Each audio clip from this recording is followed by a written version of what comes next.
Hello and welcome to Batteries, Models and Transport.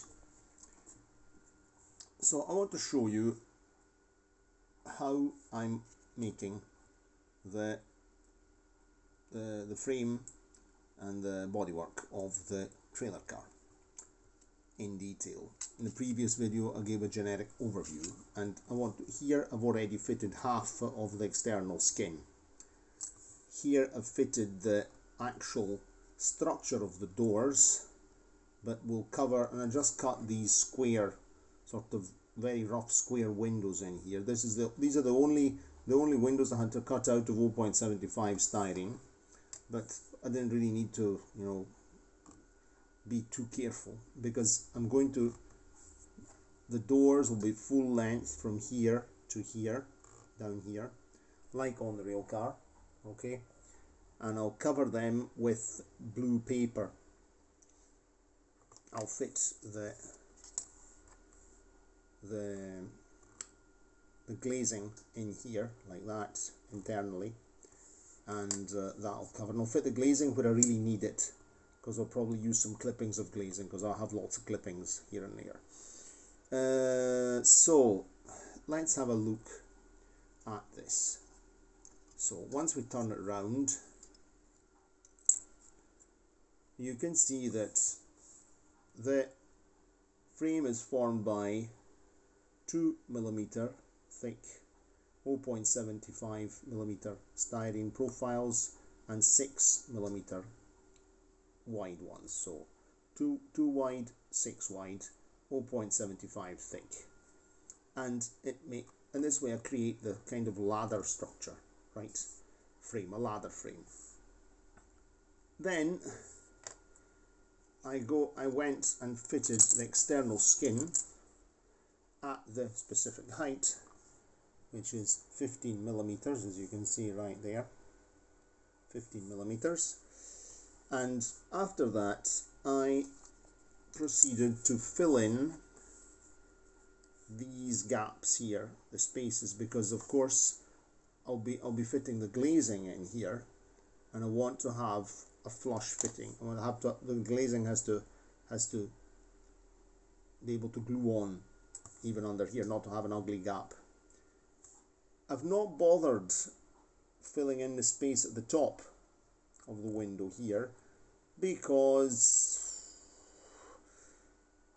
it would even work without. The only thing is, what I am thinking to do, I'm thinking to do the same thing up here, because this will give extra rigidity to this structure, because the balsa roof will be glued on to the top. So I'm not really wasting material to do this stuff, because the only new parts I've used are the actual frame members, the 2mm ones and the 6mm ones, and of course I had some 6mm and 2mm that had already been cut for other projects, so I managed to exploit everything. I'm using up all the material, and in particular I'm using a lot of clippings like these ones here, which are practically rubbish. Because, for example, when I go and fill in the window frames, I don't really need to have an exact dimension from here to here, because then it'll be all held together with the glazing, etc., etc. So I can use and recycle a lot of bits and pieces, and they don't all have to be the same, even the same height, as long as they're 0.75. And you can see that even in this case here, this is another clipping that I used, and I fitted the lower part of the entrance, so let's say the step, and even in this case I recycled a bit that had already been a cutout from when I made some bus bodywork for a friend. So a part like that, this is the size of a 143 bus wheel arch, with the sidewalls made in sandwich with styrene and lightweight card and all sorts of microscope test slides. And I've got plenty of other sources of small clippings like this, like these ones, because I have quite a lot of window cutouts, so I can actually very quickly slice through them and make all the small filling ins. So for here, here, here, and up here. So it's a way of exploiting a lot of stuff, a lot of material that otherwise would go wasted. And considering I pay it, I mean, nobody sponsors me the styrene, I buy it myself, and so it's a good way of using material and reducing waste and reducing material, because I always keep it, which is kept here, sort of stockpiled.